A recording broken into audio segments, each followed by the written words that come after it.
Бағдарламаның басты демеушісі Молапорт.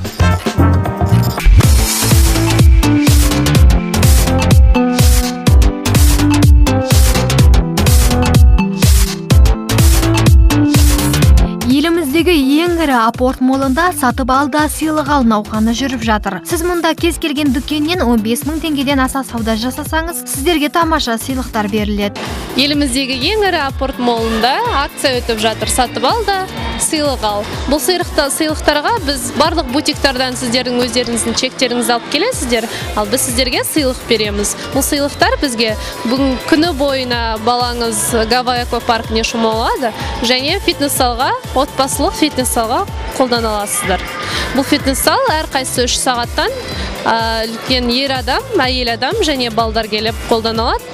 Тағы бізде Next компьютерный игровой зал, ол жерге 30 минут балаңызды ойната аласыз.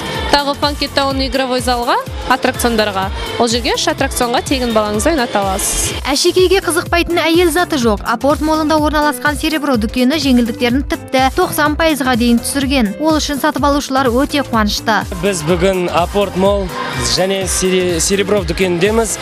Біз өзіміздің Лара досымыздың туылған күніне осындай керемет сыйлық алып беріп жатырмыз. Лараның да көңілі толақ деп ойлаймын. Келіңіздер, мұнда науқан жеңілдіктер жүріп жатыр 90%-ға дейін. Ол өте керемет. Келіңіздер, көріңіздер және алыңыздар. Молапорт. Алматыда орналасқан еліміздегі ең ірі апорт молында Серебро дүкені орналасқан. Онда біз сіздер үшін барлық әшекейлерді 90%-ға дейін жеңілдіктермен сатамыз. Біз сіздерді күтеміз, келіңіздер. Балалар дүкенінен 15 мың теңгеге сауда жасап, тамаша сыйлыққа ие болған қала тұрғыны Серікжан қуанышты екенін жеткізді.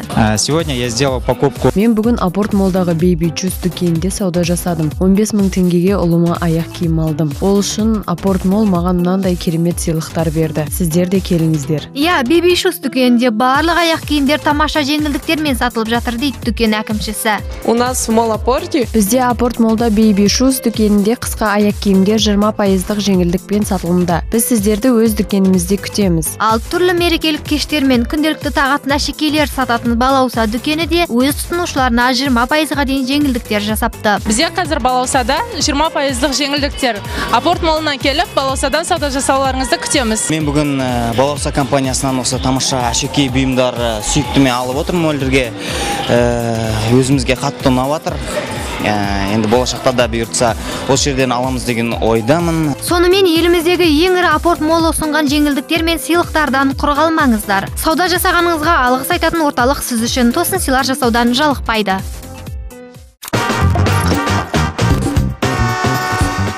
Атышулы әрі танымал 91 тобы фильмнің тұсауын кесіп концерт қойды. Осы уақытқа дейін қоғамның қарсылығына ұшырап келген аталмыш топ фильмде өздері туралы баяндаған. Сендерде 3 күндерің бар, осы тек тапсыруға. Фильмге толықтай жауапты режиссер Асқар Ұзабаев пен актриса Әсел Садуақасова болған. Шығармашылық ұжым фильм түсіруде топтың әрбір мүшесінің бейнесін ашуға тырысыпты. Ребята справились с поставленной задачей? Фильмде балалардың болмысын барынша ашуға тырыстық. Басында сценарийді түсіндіргенде жігіттер өз-өздерін ойнайтындарын айтқанбыз. Жалпы еңбек пен қаржы ақталатынына сенеміз. Бұл картинаға орта есеппен 100 мың ақш доллары жұмсалды. Топтың осы уақытқа қалай жеткенін, өнерге деген махаббатын көрсеткіміз келді деген продюсер Ерболат Беделхан 91 тобы алдағы уақытта өзге тілде ән салама және шетелге шығу жоспарда бар ма деген сұрағымызға былай дейді. Негізінде біз бірінші Қазақстанның жаңағы шоу бизнесін дейміз ба, қалай айтамыз, кішкене орнына қойып көтеріп қоюға. Шетелге асып кету ол біз үлгереміз. Бірақ дегенмен де қазіргі таңда бізде ұсыныстар бар, ол жоқ емес. Ұсыныстар бар. Қазіргі ең бірінші менің мақсатым қазақ тіліндегі контенттің сапасын көтеру. Фильмде топтың дайындықтан өтулері, продюсердің қиын тапсырмасы, жанкүйерлердің қолдауы мен хейтерлердің қарсылығы көрсетіледі. Сондай-ақ эстрада әншілері мен ақын Ринат Зайтовтың қарсы сөйлеген сөздерінен, әр қалаларда қарсы шыққан топтардың видеоларынан үзінділер көрсетілген. Ал 91 тобы продюсерлеріңіз кинодағыдай қатал ма деген сұраққа бір күліп алды. Енді аса қатал емес, бірақ жұмысқа келгенде өзінің енді осындай жаңа көргендей. Ал фильмдегі жігіттер өз арасындағы төбелес туралы не айтар екен? Шынымен тапанша ұстаған сәттер болды ма? На самом деле, когда фильмдегі үйге тапанша алып келу бойынша Бұл оқиға басымыздан өтті, бірақ осы картинаны фильмде көрсету оңай болған жоқ. Шын мәнінде төбелес болды, бірақ енді шындап арыға кеткен жоқпыз. Аталмыш топ кинодан кейін жанкүйерлеріне Eagles'дарға арнап концерт қойды. Концертке жиналған жанкүйерлердің санында есеп болған жоқ.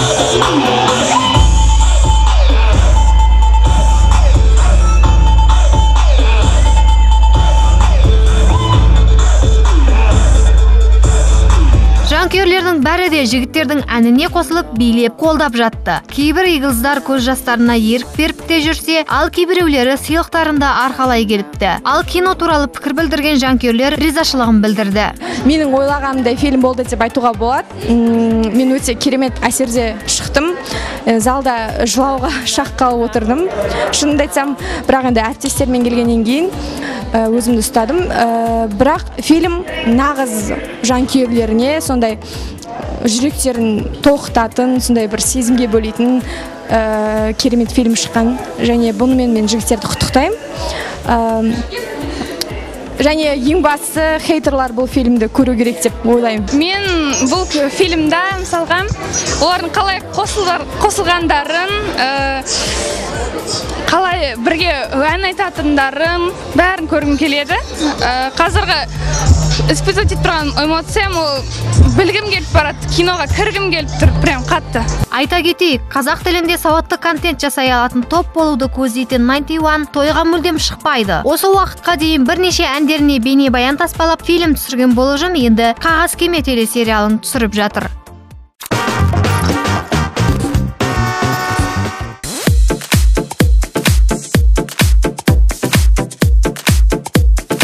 Эко-пакеттер. Технодом сауда үйі блогерлер мен журналистерге таңғы ас ұйымдастырып, еліміздегі экологиялық мәселені сөз етті. Ұсынылған опциялардың ішінде целлюлоза крафтерінің құны 70 теңге, мақтадан жасалған 700 теңгеден тұратын эко-пакеттер және 290 теңге тұратын әмбебап пакет дейді ұйымдастырушылар. Данных всех мероприятий біздің бүгінгі шарамыздың мақсаты қазақстандықтарды табиғатты қорғауға шақыру. Біз өз елімізді, жерімізді балаларымызға, немерелерімізге қалдырамыз. Сол себепті қазақстандықтарды табиғатты қоршаған ортаны ойлауға, қорғауға, аялауға бейімделіп, патриотты ұрпақ өсіруге атсалысуды мақсат еттік. Бұл жоба табиғатты сүйеміз, Қазақстанды сүйеміз деп аталған болатын. 2015 жылы осы бағдарлама аясында Технодом қызметкерлері Қазақстан бойынша 4,5 миллион тонна қоқыс жинаған. Бұл ғана емес, алда үлкен экологиялық қозғалыстардың жоспары бар дейді ұйымдастырушылар. Все начинается из детства. Бәрі де бала кезден басталады. Сол себепті біз қазір мектептерде отырған балаларымызды осындай патриоттық сезімдерге баулығымыз келеді. Сондықтан алдағы уақытта мектептерді, тіпті балабақшаларда араласақ деген ойымыз бар. Осы жобаның аясында қазақстандық қызметкерлер экотурларға шығып, өз қалаларын тазартады. Биылғы жылы технодомдықтар еліміздің 15 қаласында, сонымен қатар Қырғыз Республикасының астанасы Бішкекте ел экологиясына үлес қосты және 11 қалаға эстафетаны жолдады.